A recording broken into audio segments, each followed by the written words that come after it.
Assalamualaikum warahmatullahi wabarakatuh. Jumpa kembali dengan kami di Islamic Civilization, membahas suatu hal yang menarik tentang peradaban Islam. Berikut ini akan kami sebutkan kisah lengkapnya. Islam masuk ke India. Islam adalah agama terbesar kedua di India. Pada tahun 2011, sensus penduduk negara tersebut menyebutkan, jumlah Muslim sebanyak 14,2% dari populasi atau sekitar 172 juta jiwa. Agama mayoritas, yakni Hindu, dengan jumlah sekitar 79,62% dari total penduduk. Selebihnya menganut Protestan, Katolik, Buddha, Jainisme, Sikh, dan Yahudi.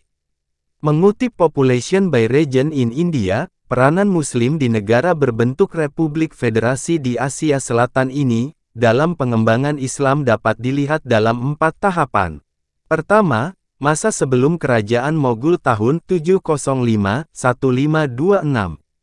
Kedua, masa kekuasaan kerajaan Moghul tahun 1526 sampai tahun 1858. Ketiga, masa kekuasaan Inggris tahun 1858 sampai tahun 1947. Dan, tahap keempat, Islam pada negara India sekuler pada tahun 1947 sampai dengan sekarang. Masuknya Muslim ke anak benua India terjadi dalam 3 gelombang yang terpisah. Muslim dari Arab masuk pada abad ke-8, Muslim Turki masuk pada abad ke-12, dan Muslim Afghanistan masuk pada abad ke-16. Jauh sebelum kerajaan Moghul berdiri, sebenarnya sejak abad pertama Hijriyah, Islam telah masuk ke India ketika Sayyidina Umar bin Khattab memerintahkan ekspedisi. Pada tahun 643 Masehi, setelah Umar wafat, para muslimin Arab menaklukkan Makran di Baluchistan. Pada masa pemerintahan Bani Umayyah, Islam melanjutkan ekspedisi, Futuhat, ke sana di bawah Panglima Muhammad bin Qasim yang berhasil menguasai Sind, dan mulai tahun 871 Masehi, orang-orang Arab telah menjadi penghuni tetap di sana. Mahmud Ghaznawi pada tahun 1020 berhasil menaklukkan raja-raja Hindu di wilayah India dan mengislamkannya. Setelah dinasti Ghaznawi runtuh, muncullah dinasti kecil, seperti Mamluk, Khalji, Tugluk, dan yang terakhir dinasti Lodi yang didirikan oleh Bahlul Khan Lodi. Ketika terjadi kekacauan di negerinya, ia mengundang Muhammad Babur dari Kabul yang kemudian berhasil mendirikan kerajaan Moghul.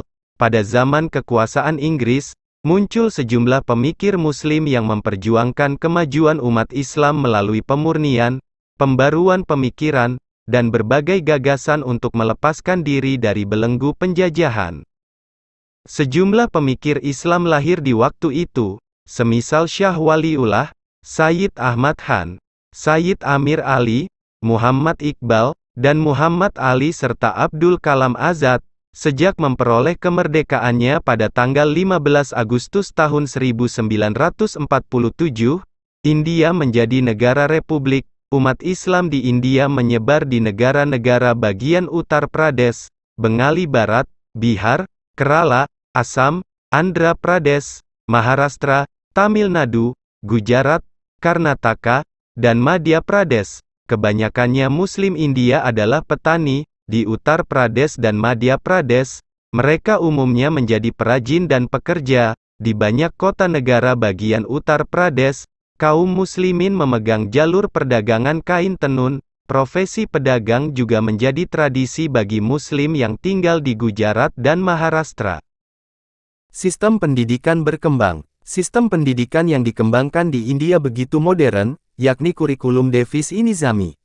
Sistem pendidikan ini sudah dirintis sejak pertengahan abad ke-17.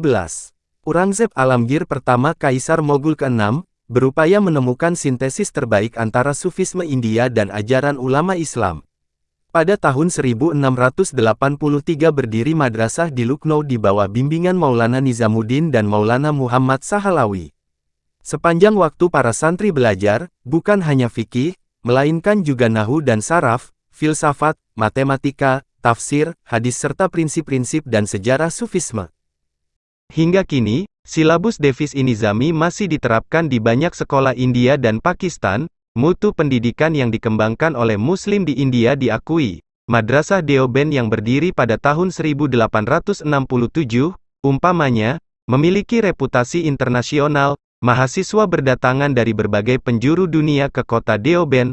Kurang dari 1 dekade kemudian, Sayyid Ahmad Khan mendirikan Mohammedan Anglo-Oriental College, MAOC, di Aligarh yang berkembang menjadi Muslim University of Aligarh. Pada abad ke-20, perkembangan lembaga-lembaga pendidikan ini semakin pesat. Perkembangan lembaga pendidikan dapat dilihat, misalnya, ketika Universitas Islam Aligarh mendirikan Pusat Riset Islam dan Sejarah Negara-negara Asia Barat.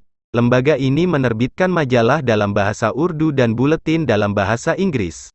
Di samping itu, terdapat Universitas Osmania di Hyderabad, Jamia Millia Islamia di Delhi, Universitas Delhi, Universitas Madras, dan Bombay. Lembaga riset tingkat doktoral terdapat di Patna, Darul Ulum di Deoband, Nahdlatul Musanafin di Delhi, dan Lembaga Riset Islam di Bombay.